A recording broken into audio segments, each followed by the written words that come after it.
actually a bit of a subtext in your book. Love-based leadership. Yeah, it's relationships. It's it's giving a damn. Love is work. It is. It's a verb. Is that what you're saying?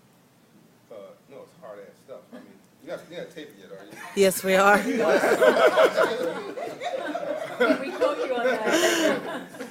Look, let's be real. You love your children if you have them, but you want to strangle them every Tuesday.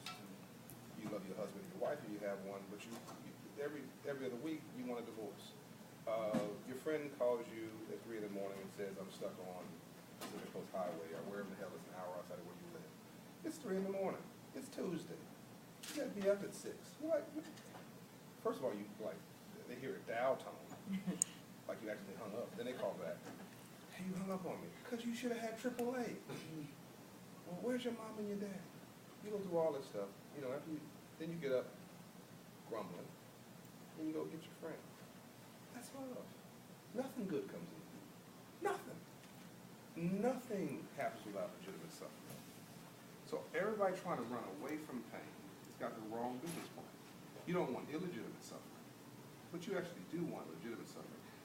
So the most favorite chapter for me in the book is Loss Creates Leaders. And that's a bit of your personal story. It's You my set whole- up the book Yeah. by explaining what you mean by loss creates leaders. Tell us, please, what you mean. Well, I try, and I'm sure I didn't do all that good a job. There's so much drama with me. But I try to, so that nobody got to back up and say, "Well, John's preaching to me," or whatever.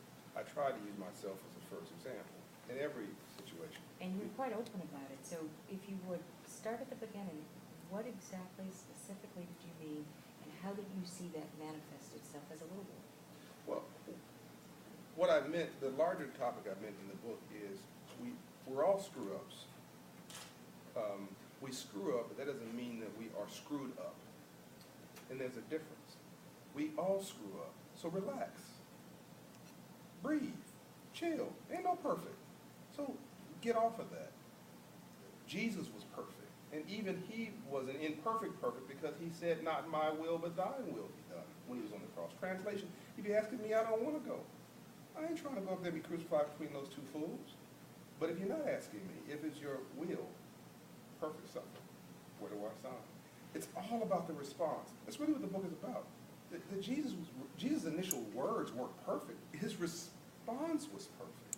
He even said, "Lord, why have you forsaken me?" This is Jesus talking to his dad, the man. I mean, nobody knows more perfectly than him. Nobody lived a life more glorious than Jesus. And yet, even he said, in the midst of all that pain and suffering, "Man, you have forsaken me." Then he took it back. He said it. Then at the end, what was the last breath he took? "Forgive them, Lord, they know not what they do." He came back. So life is 10% what life does to you, and 90% how you choose to respond to it. The only question is what's your response going to be. Pain is coming. Problems are coming. Taxes are coming. Death is coming in the physical form. We're not human beings having a spiritual experience. We're spiritual beings having a human experience. What kind of life are you going to live? Who are you going to be? Whose are you going to be? And for what do you live your life? And so I think that the freeing thing for me, so when I was growing up, to answer your question, in Compton, all my friends wanted to get paid. All my friends wanted to get rich. Almost any way possible. We got that problem today, any way possible plan, which I think is the wrong one. At an early age, I wanted to be wealthy. I didn't want to get rich. I wanted to be wealthy. And wealthy to me was inside out, not outside on.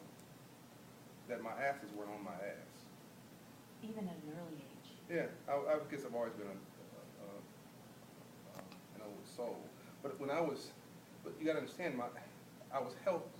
There's nothing special about me. It's my parents. And you talk about the home they created. Yeah, the environment, even in the midst of divorce. Was it your dad with an 8th grade education? Both mom and dad. My mother gets upset about this.